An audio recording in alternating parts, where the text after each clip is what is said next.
right? But in today's society, in today's world, I can't say if it happens. There's a lot of comparison going out there. Like I said, social media. When you go on the gram, you see, oh, this one's husband bought a car for this one's husband took the children on vacation. You're putting pressure on your husband, right? I mean, it cannot be rosy all the time. You have your season of, like you said, drought, and you have your season of abundance. So, um, We'll get Marshall's opinion on if a relationship can be sustained without adequate finance. So, Mr. Marshall, what do you think? um, so the word adequate now is subjective, right? But what I would say is, in today's society, I doubt if you can have a relationship or a thriving relationship without enough resources. Why? Okay, so there's a lot of pressure emanating from social media now, right? So we have a lot of templates on how relationships should be on social media, and it's putting pressure on a lot of people, both guys and also girls. Yeah.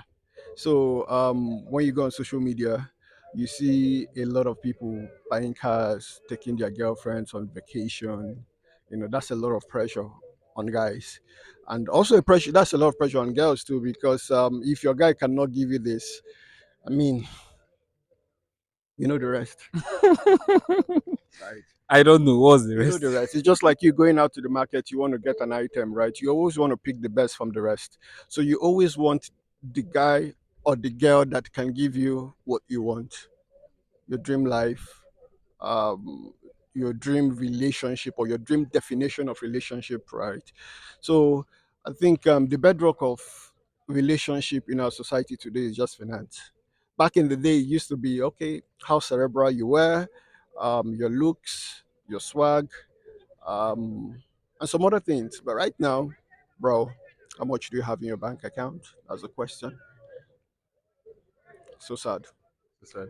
Well, I want to ask you: do you feel that this is not just a Nigerian thing? I feel it's all around the world.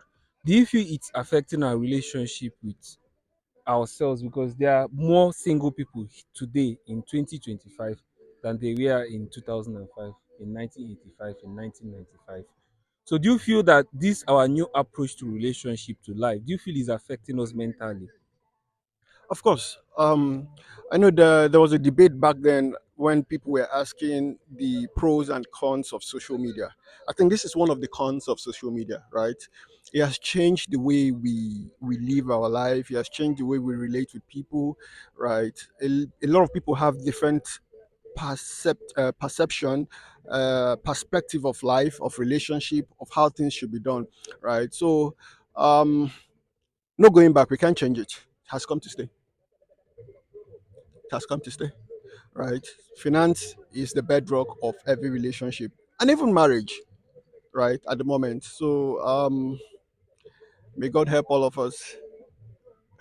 May God help all of us. Okay. When you talk about this finance, do you also bring women into the mix? Are women also expected to be financially independent or competent? Of course, it's both ways. So I'm not saying, hey, the guy must be financially buoyant. It's both ways. Guys want ladies that are also financially buoyant, that are independent, because hey, in life, um, things might not always go as planned. So you need somebody to hold down the fort. I'm talking about a woman now, right? So we always want, as a man, we want independent ladies, but doesn't mean you're not going to take care of the lady. And as a woman wants a guy that is financially buoyant, right? So it's both ways. It's not a one way traffic. It's both ways. Everybody wants financially stable partner. Okay. Yeah. So, what happens to the people that are not financially competent, and what would happen to them, both the women and the men? What happens to them at the end of the day? Um. Well. Um. You're lost That's in that's thought. that's that's a hard question. What happens to them? Right? Nothing happens to them. I mean, they keep on praying to find that one partner that will understand them and take them for who they are. I mean, it's as simple as that. It's as simple as that. If you've been so long on it, you know that there are seasons of there are wet seasons and there are dry seasons. True. If you find yourself, let me this is now like I'm throwing the question out. If you find yourself in a relationship where during the period, the starting point of the relationship, there was so much abundance, and then maybe there is this shift, and there is maybe the guy is struggling with the mentality we have now, what will be the next approach?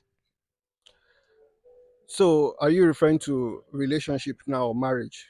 Relationship, Okay, marriage. marriage. Okay. So, if the chips are down, things are not going well for the man, and the lady is independent or the lady is industrious, hey, she will have to hold down the fort pending when the guy gets back on his feet, right? So that's how it is. So that's how it used to be back in the days. If you look, our parents, at the time, the mothers stepped in, Okay. right? I've seen a lot of families like that. At the time, the mother steps in to shoulder the responsibility just for a short while, right? But in today's society, in today's world, I can't say if it happens. There's a lot of comparison going out there. Like I said, social media. When you go on the gram, you see, oh, this one's husband bought a car for this. This one's husband took the children on vacation. You're putting pressure on your husband, right? I mean, it cannot be rosy all the time. You have your season of, like you said, drought, and you have your season of abundance. So, um